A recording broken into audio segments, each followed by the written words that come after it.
ఓం శ్రీ సాయినాథాయ నమః. శ్రీ సాయి సచ్చరిత్రము 40వ అధ్యాయము. ప్రస్తావన: దేవుగారింట ఉద్యాపన వ్రతము. హేమాడ్ పంత్ ఇంటికి ఫోటో రూపములో వెళ్ళుట. ఈ అధ్యాయములో 2 కథలు చెప్పుదుము. 1. దహనులో బివి దేవుగారింటికి వారి తల్లి ఆచరించిన ఉద్యాపన వ్రతమునకు బాబా వెళ్ళుట. 2. బాంద్రాలోని హేమాడ్ పంతు ఇంటికి హోళీ పండుగ నాడు భోజనమునకు పోవుట. ప్రస్తావన: శ్రీ సాయి సమర్థుడు, పావనమూర్తి. తన భక్తులకు ఇహపర విషయములందు తగిన సలహాలనిచ్చి జీవిత పరమావధిని పొందునట్లు చేసి వారిని సంతోషపెట్టును.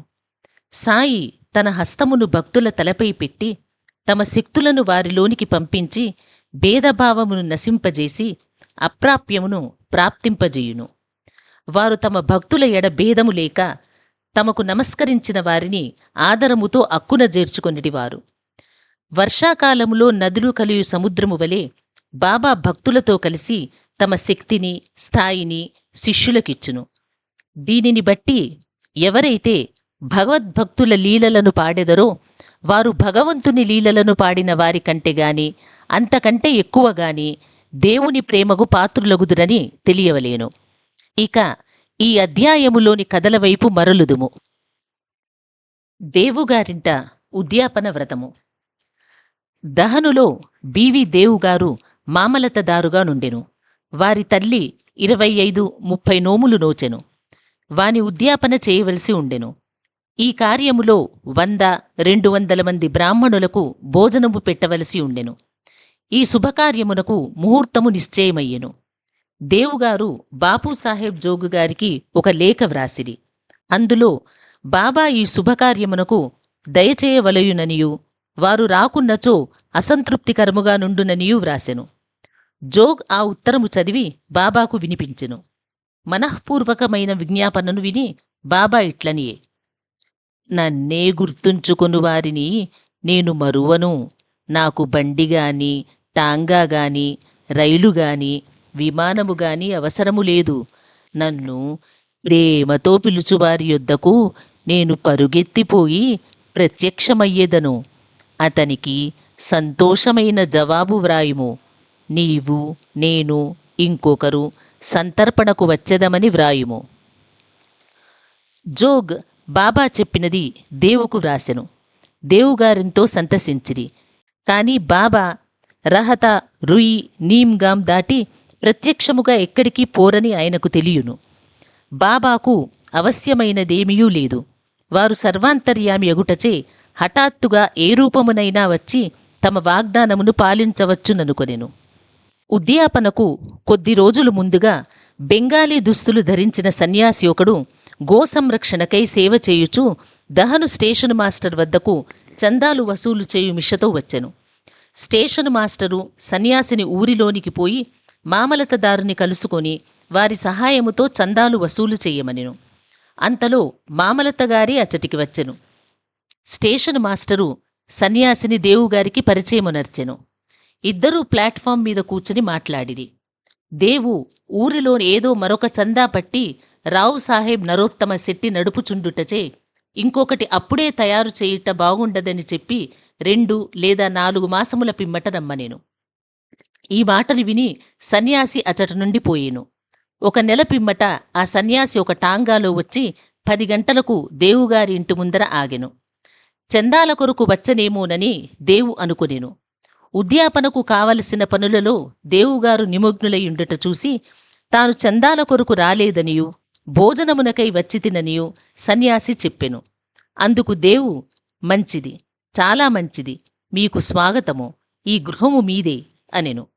అప్పుడు సన్యాసి: 2 కుర్రవాళ్లు నాతో ఉన్నారు అనెను. దేవు: మంచిది, వారితో కూడా రండు అనెను. ఇంకా 2 గంటల కాలపరిమితి ఉండుటచే వారి కొరకు ఎచ్చటికి పంపవలెనని అడిగెను. సన్యాసి ఎవరినీ పంపనవసరము లేదనియూ తామే స్వయముగా వచ్చెదమనియూ చెప్పెను. సరిగ్గా 12 గంటలకు రమ్మని దేవు చెప్పెను. సరిగ్గా 12 గంటలకు ముగ్గురూ వచ్చి సంతర్పణలో భోజనము చేసిన పిమ్మట వెడలిపోయిరి. ఉద్యాపన పూర్తి కాగానే దేవుగారు బాపూసాహెబ్ జోగుకు ఉత్తరము రాసెను. అందులో బాబా తన మాట తప్పెనని వ్రాసెను. జోగు ఉత్తరము తీసుకుని బాబా వద్దకు వెళ్ళెను. దానిని తిరువక మునిపే బాబా ఇట్లనెను, హా, వాగ్దానము చేసి దగా చేసి ననుచున్నాడు. ఇద్దరితో కూడా నేను సంతర్పణకు హాజరైతిని, కాని నన్ను పోల్చుకొనలేకపోయెనని వ్రాయుము. అట్టివాడు నన్ను పిలువనేలా. సన్యాసి చందాల కొరకు వచ్చనని అనుకొనెను. అతని సంశయమును తొలగించుటకే మరిద్దరితో వచ్చెదనంటిని. ముగ్గురు సరిగ్గా భోజనము వేళకు వచ్చి ఆరగించలేదా? నా మాట నిలబెట్టుకున్నటకు ప్రాణములనైనా విడిచెదను. నా మాటలను నేనెప్పుడూ పొల్లు చేయను. ఈ జవాబు జోగు హృదయములో ఆనందము కలుగజేసెను. బాబా సమాధానమంతయు దేవుగారికి వ్రాసెను. దానిని చదువుగానే దేవునకు ఆనంద బాష్పములు దొరలెను. అనవసరముగా బాబాను నిందించినందులకు పశ్చాత్తాపపడెను. సన్యాసి మొదటి రాకచే తానెట్లు మోసపోయెనో, సన్యాసి చందాలకు వచ్చుట, మరిద్దరితో కలిసి భోజనమునకు వచ్చెదను అన్న మాటలు తాను గ్రహింపలేక మోసపోవుట మొదలైనవి అతనికి ఆశ్చర్యము కలుగజేసెను. భక్తులు పూర్ణముగా సద్గురువును శరణు వేడినచో వారు తమ భక్తుల ఇండ్లలో శుభకార్యములను సవ్యముగా నెరవేరునట్లు చూచెదరు అనునది ఈ కథ వల్ల స్పష్టమగుచున్నది. హేమాడ్ పంతు ఇంటికి ఫోటో రూపములో వెళ్ళుట.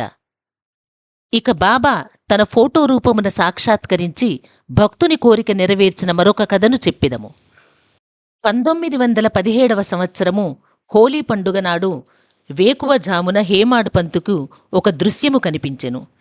చక్కని దుస్తులు ధరించిన సన్యాసి వలె బాబా కనిపించి నిద్ర నుండి లేపి ఆనాడు భోజనమునకు వారింటికి వచ్చెదనని చెప్పెను. ఇట్లు తనను నిద్ర నుంచి లేపినది కూడా కలలోని భాగమే. నిజముగా లేచి చూచుసరికి సన్యాసిగాని బాబాగాని కనిపించలేదు. స్వప్నమును బాగుగా గుర్తుకు తెచ్చుకొనగా సన్యాసి చెప్పిన ప్రతి మాట జ్ఞాపకమునకు వచ్చెను. బాబాగారి సహవాసము 7 సంవత్సరముల నుండి ఉన్నప్పటికీ, బాబా ధ్యానము ఎల్లప్పుడూ చేయుచున్నప్పటికీ బాబా తన ఇంటికి వచ్చి భోజనము చేయునని అతడనుకొనలేదు. బాబా మాటలకు మిగుల సంతసించి తన భార్య వద్దకు పోయి, ఒక సన్యాసి భోజనమునకు వచ్చునుగాన కొంచెము బియ్యము ఎక్కువ పోయవలెనని చెప్పెను. అది హోళీ పండుగ దినము.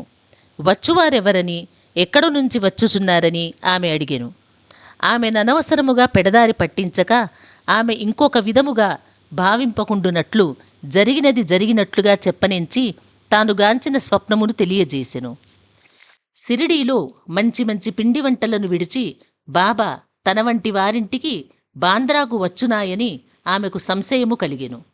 అందులకు హేమాడ్ పంతు బాబా స్వయముగా రాకపోవచ్చు, కాని ఎవరినైనా పంపవచ్చును, కనుక కొంచెము బియ్యము ఎక్కువ పోసినచో నష్టము లేదనెను. మధ్యాహ్న భోజనమునకై ప్రయత్నములన్నీయూ చేసిరి. మిట్ట మధ్యాహ్నమునకు సర్వము సిద్ధమయ్యెను. హోళీ పూజ ముగిసెను. విస్తళ్ళు వేసిరి, ముగ్గులు పెట్టిరి. భోజనమునకు 2 పంక్తులు తీర్చిరి. రెండిటి మధ్య ఒక పీట బాబా కొరకు అమర్చిరి. గృహములోని వారందరూ, కొడుకులు, మనుమలు, కుమార్తెలు, అల్లుండ్రు మొదలగు వారందరూ వచ్చి వారి వారి స్థలములను అలంకరించిరి. వండిన పదార్థములు వడ్డించిరి. అందరూ అతిథి కొరకు కనిపెట్టుకుని ఉండిరి. 12 గంటలు దాటినప్పటికీ ఎవ్వరూ రాలేదు. తలుపు వేసి గుండ్లెము పెట్టిరి. అన్నశుద్ధి అయ్యెను, అనగా నెయ్యి వడ్డించిరి. భోజనము ప్రారంభించుటకు ఇది ఒక గుర్తు. అగ్నిహోత్రునకు, శ్రీకృష్ణునకు నైవేద్యము సమర్పించిరి. అందరూ భోజనము ప్రారంభింపపోవుచుండగా మేడమెట్లపై చప్పుడు వినిపించెను.